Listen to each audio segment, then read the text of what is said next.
Hello नमस्कार, मैं doctor Surendra खंसली ज्योतिष आचार्य ज्योतिष की इस नई श्रृंखला में आपका स्वागत करता हूं।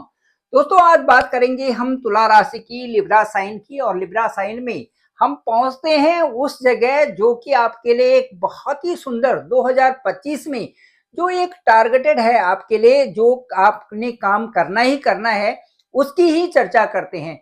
सबसे पहले 2025 जो तुला राशि के लोग हैं, लिब्रा साइन के लोग हैं, उनके लिए बहुत बहुत मंगलमय 2025 2025। Happy new year. चलिए शुरुआत करते हैं, तुला राशि में चलते हैं और तुला राशि का जो गोचर है वो क्या प्रभावित करता है आपकी राशि को, उसकी पहले चर्चा करते हैं। जो तुला राशि से जो सूर्य है वो तीसरे भाव में है। मकर संक्रांति 14 तारीख को आ रही है और सूर्य आपके ठीक जो है यहाँ पर चतुर्थ हाउस में आ जाएंगी। चतुर्थ हाउस में सूर्य का आना बहुत ही खूबसूरत वहां पर बन रहा है, क्योंकि चतुर्थ भाव शुक्र भाव है। शुक्र भाव में हालांकि वहां पर शनि का घर है, लेकिन मकर संक्रांति को वहां पर राजयोग जैसी स्थिति आपके साथ में बन रही है। ये भौतिकता में वृद्धि कर रहे हैं, सुख भाव में वृद्धि कर रहे हैं, और साथ साथ में आपके लिए मकर संक्रांति तक आप कुछ न कुछ सोना जरूर खरीद रहे हैं चतुर्थ भाव से संबंधित। वहां पर सूर्य इस तरह से प्रकाशित हैं कि आपके एक तो दसम भाव को भी, जो आपका ये व्यापार का फील्ड है, जो नौकरी का फील्ड है, ये भी बहुत अच्छी तरह से यहाँ पर प्रभावित हो रहा है, सूर्य से यहाँ पर चमक रहा है। दोस्तों, कहा जाता है कि सूर्य का प्रकाश जिन जिन हाउसेस में जाता है वो हाउसेस बहुत अच्छा चमकने लगते हैं। ये केंद्र का भाव है, केंद्र का भाव चतुर्थ स्थान है। यहाँ पर सूर्य का प्रकाश बहुत अच्छी अच्छी तरह से ये प्रकाशमान हो रहा है। ये भौतिक जगत का भाव है, ये आपकी खरीदारी का भाव है, ये परचेज का भाव है। यहाँ पर आप सोना खरीद रहे हैं, क्योंकि यहाँ पर देखिए, यहाँ पर जो ये घर है, दसम स्थान जो घर है आपका, वो वहां पर चंद्रमा का घर है और वहां पर मंगल विद्यमान है। अब आप खुद ही लगा सकते हैं, मंगल और सूर्य एक दूसरे को देखना, क्रिएशन हो जाता है सीधे चमकदार सोना। तो आपका सोना जो है इस महीने में जरूर खरीद रहे हैं। जिन लोगों ने नहीं खरीदा है वो खरीद सकते हैं, मकर संक्रांति तक भी और मकर संक्रांति के बाद भी। ये जो तुला राशि के लिए है चतुर्थ भाव में, ये बहुत ही सुंदर इस समय आपके लिए एक नई क्रिएशन बना रहा है।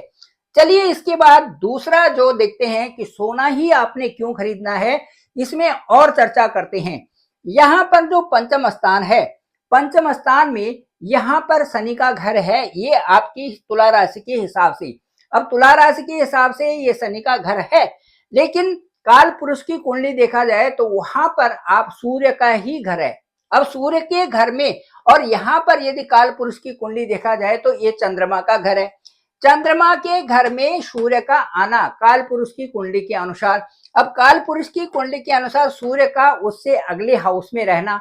अब यहाँ पर जो ये सूर्य का घर है, और यहाँ जो आपकी जो तुला राशि से जो पंचम भाव है, यहाँ पर शनि पहले से ही विद्यमान है, गोचर कर रहे हैं, और उनके साथ में शुक्र अभी 28 दिसंबर से वहां पर शुक्र आ गए हैं। अब जब 28 दिसंबर से यहाँ पर शुक्र आ गए हैं तो ये बहुत सुखद स्थिति बन रही है। सूर्य जो है उत्तराषाढ़ा नक्षत्र में यहाँ पर चल रहे हैं, और सूर्य अपने ही नक्षत्र में वहां पर है, चतुर्थ भाव में, जो काल पुरुष की कुंडली का आप कह सकते हैं कि ये चंद्रमा का घर है। वहां पर सूर्य उत्तराषाढ़ा नक्षत्र अपने ही नक्षत्र में वहां पर आ गए हैं।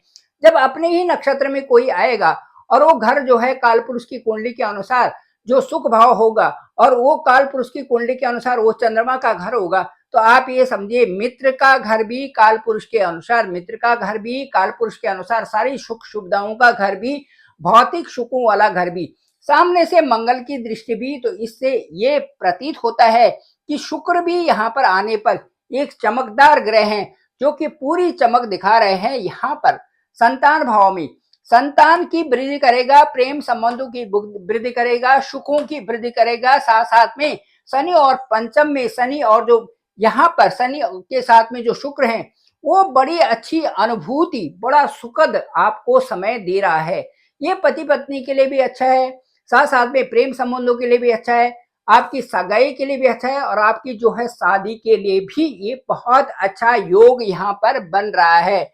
मकर संक्रांति का और मकर संक्रांति के बाद जो ये जनवरी का महीना है, इसमें बहुत ही सुंदर 28 दिसंबर के बाद शुक्र की स्थिति यहाँ पर बनी हुई है, जो कि बहुत अच्छी ढंग से आपको प्रभावित कर रही है। चलिए, ये भौतिक जगत में और वृद्धि क्या हो रहा है और किस तरह से आपको 2025 में एक विशेष प्रकार के परिणाम मिल रहे हैं, उनकी चर्चा करते हैं।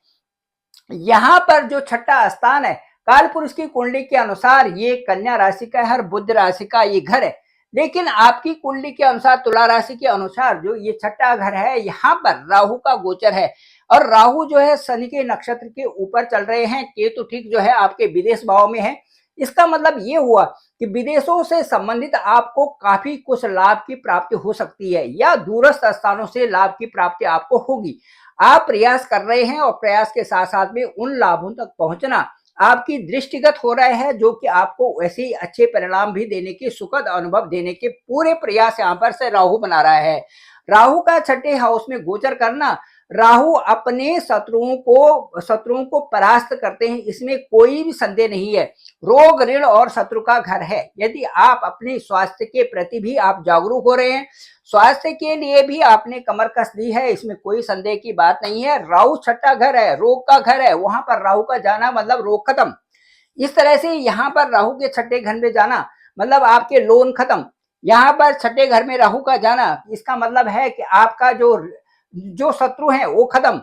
इस तरह से कहने का मतलब ये है कि वैसे ही परिस्थितियां और वैसे ही कल्पनाएं और वैसे ही आपका विचार और वैसे ही आपका स्वभाव राहु के अनुसार जब बन रहे हैं, तो उसमें ऐसा लगता है कि कई प्रकार की जो बुराइयां हैं वो दूर कर रहे हैं और अच्छाइयों की तरफ आप जा रहे हैं। केतु के साथ में, राहु और केतु के साथ में यहाँ पर जो केतु है, आपके केतु का मतलब है कि आपको एक ऐसी स्थिति दिलाना जो मोक्ष के भाव में यहाँ पर है। मोक्ष के भाव में केतु का होना के मतलब ये है कि आप धार्मिक प्रकृति के होंगे। आप ये सोच रहे होंगे कि जो है दुनिया में कुछ नहीं है, दुनिया में यदि कुछ है तो ईश्वर की सत्ता है, उसके अलावा कुछ भी नहीं है। ईश्वर की सत्ता को मानने पर आदमी अपने आप में अपने को एक ऐसा जातक समझता है, ऐसा जीव समझता है जिनका कि धरती में अपने कर्म से ही संबंध होता है। कर्मों की प्रधानता को समझना केवल और केवल मूल उद्देश्य रह जाता है। तुला राशि के लिए यही इस समय होने जा रहा है, क्योंकि केतु का गोचर ठीक 12वें स्थान पर यहाँ पर बना हुआ है। केतु 12वें स्थान को मोक्ष का भी कहा जाता है, 12वें स्थान को विदेशों का भी कहा जाता है, 12वें स्थान को आपकी कई प्रकार से ये समझा जाता है कि 12वें स्थान में दूरस्थ क्षेत्रों से आपको लाभ प्राप्ति होगी। दूरस्थ ऑनलाइन आप जो है पैसा कमाएंगे, ऑनलाइन आपका बिजनेस होगा और दूरस्थ स्थानों जैसे एस्ट्रोलॉजी है, इससे दूर से प्राप्ति होना और भी जितने भी ब्लॉगर्स हैं या जितने भी वीडियो बनाते हैं उनको दूर से प्राप्ति होना, वो संभवतया यहाँ से दिखाता है। ये जो संभव हो रहा है, ये केतु के गोचर से यहाँ पर बहुत कुछ आपको प्रभावित कर रहा है और जो एक तरफ से समझाया जाए ये लाभ की स्थिति है। यदि यहाँ पर केतु होते हैं 1 2 3 4 5 6 7, यहाँ पर यदि केतु होते हैं तो ये अच्छी चीज है, अच्छा यहाँ पर आपके लिए है। इसलिए कि धार्मिक यात्राओं के लिए स्पिरिचुअलिटी का बढ़ना, उसमें आपको रहना, आपको जो ट्रू पिक्चर आपके सामने आना कि सत्य क्या है और मिथ्या जगत क्या है, ये सब सामने आपको बिल्कुल क्रिस्टल क्लियर हो रहा है कि what is true and what is illusion. इसमें आपको बिल्कुल क्लैरिटी आपकी आ रही है। अब यहाँ पर जो है, यदि तुला राशि की बात करते हैं तो गुरु की महिमा इस समय यहाँ पर बनी हुई है, जो कि अष्टम भाव है। अष्टम भाव पर गुरु है और गुरु का यहाँ पर जो दृष्टि है, यहाँ पर दृष्टि यदि गुरु की देखी जाए तो गुरु पर सूर्य की दृष्टि यहाँ से हो रही है। देखिए 1 2 3 4 5। अब गुरु जो है मित्र है सूर्य के, तो वहां पर सूर्य की दृष्टि है। इसका मतलब अष्टम भाव में सूर्य की दृष्टि है, वहां पर गुरु है। तो थोड़ी बहुत स्वास्थ्य का प्रभाव तो आप पर होगा। स्वास्थ्य का प्रभाव हो सकता है, जो ठंड और गर्म का जो ये महीना चल रहा है इसका प्रभाव आप पे रहेगा। सूर्य अष्टम भाव में है, इस अष्टम भाव में दृष्टिगत है, गुरु को देख रहा है। इसका मतलब है कि जो लोअर एब्डोमेन सिस्टम है उसमें गुरु की तरह आपने देखना है। आप सब साफ सफाई भी रखें, बढ़िया सा अपना करें, कोई इन्फेक्शन ना हो जाए। इन चीजों का ध्यान आपको रखना है। सूर्य की भी दृष्टि है, इसलिए सूर्य हालांकि छठे घर में तो बहुत अच्छा रिजल्ट देते हैं अपने स्वास्थ्य को ठीक रखने के लिए, लेकिन अष्टम भाव में क्योंकि वहां पर बृहस्पति भी है, थोड़ा सा अपने स्वास्थ्य का भी आपने ध्यान रखना है। स्किन प्रॉब्लम या इस तरह से चीजों को आपने बिल्कुल संकेत को भी समझना है, हालांकि कोई इतनी बड़ी बात नहीं है। दूसरा दूसरा जो देखिए कि यहाँ पर सूर्य की दृष्टि आपकी बृहस्पति भी यहाँ पर है अष्टम भाव में। इसका मतलब है पैतृक संबंधी मामलों में आपको सफलता मिलेगी। पैतृक संबंधी मामले, यदि आपका सेल परचेज है, कोई कोई आपका लीगल केस चल रहा है, उसमें आपको सफलता मिलेगी और उनमें आप अग्रणी होंगे, उनमें आपको अच्छी सफलता मिलेगी। उसमें जो आप चाहते हैं वही आपके साथ में होगा। और कोई आपको ऑल ऑफ सडन प्राप्ति हो सकती है, चाहे वो सोना हो, चाहे कोई और चीज हो, जो भौतिक चीजों की प्राप्ति ऑल ऑफ सडन आपको हो सकती है। ये इसी हाउस से दिखाता है। अब चलिए इसके बाद यदि चलते हैं तो मंगल यहाँ पर शनि के नक्षत्र में बैठे हुए हैं। कुल मिला के इस समय शनि के नक्षत्र में और शनि के नक्षत्र में गोचर करना, ये राहु भी शनि के नक्षत्र में, मंगल भी शनि के नक्षत्र में, केतु का भी शनि के नक्षत्र से संबंध, और उसके बाद जो सूर्य भी शनि के साथ में, और उसके बाद जो ये 10वां स्थान है वो भी शनि का। इसका मतलब है आपकी कुंडली के जो बड़े राजा हैं वो शनि है, और उसके बाद जो दूसरे राजा हैं वो है शुक्र। हालांकि शुक्र से ही सभी प्राप्तियां संभव हैं, और आपकी जो राशि के लॉर्ड हैं वो भी वीनस हैं, तो वीनस से ही सभी प्राप्तियां आपको संभव हैं। वीनस के जरिए ही आप चमक रहे हैं, वीनस के जरिए ही आपको सुख संपदा मिल रही है, वीनस के जरिए ही आप जो है जीवन को बढ़िया चमका के रख सकते हैं।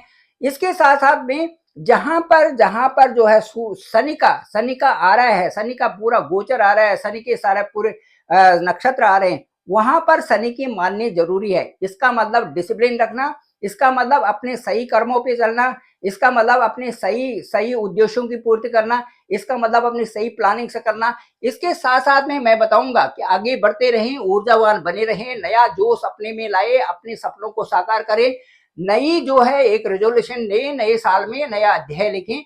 मित्रों के साथ कोई अपेक्षा ज्यादा न करें, आत्मविश्वास बनाएं, आलस्य को छोड़ें, अलग अलग पहलों पर ध्यान रखें, तेजी से कार्य करते रहें और परिवार से सबसे अच्छा महत्वपूर्ण अपने परिवार को समझें। संघर्ष के बाद ही आपको सफलता मिलेगी, लेकिन सफलता 100% होगी। ये है आपके 2025 का। मुझे लगता है ये वीडियो आपको पसंद आया होगा। Thank you very much. मैं डॉक्टर सुरेंद्र खंसली, मेरा चैनल भी डॉक्टर सुरेंद्र खंसली के नाम से है। इसे आप लाइक करें, शेयर करें, सब्सक्राइब जरूर करें, सब्सक्राइब करें। और जो मुझे अपनी कुंडली को दिखाना चाहते हैं, जो बहुत नीडी लोग हो, मेरे इस चैनल, मेरा जो नंबर है 9868280191 पर आप मुझे कॉल भी कर सकते हैं और अपनी कुंडली हॉरोस्कोप भी डाल सकते हैं। Date of birth, place of birth और टाइम डालें, मैं आपको जरूर आपसे बात करूंगा। मुझे लगता है कि वो वार्ता आपको पुष्ट वार्ता लगेगी और वो ओवर फोन आपसे बात की जाएगी, आपके सारे प्रश्नों का जवाब दिया जाएगा। आप परम संतुष्ट हूं, यही मेरा अध्ययन भी है और यही मेरा अनुभव भी आपके साथ में रहेगा। सारी चीजों से आपको जितना मेरे को अनुभव है मैं आपको जरूर बताऊंगा। मुझे लगता है कि आपको वो वार्ता बहुत अच्छी पसंद आएगी। Thank you very much. आप सभी लोगों का आभार, आप सभी लोगों का धन्यवाद। नया साल आप सभी लोगों के लिए बहुत बहुत मुबारक।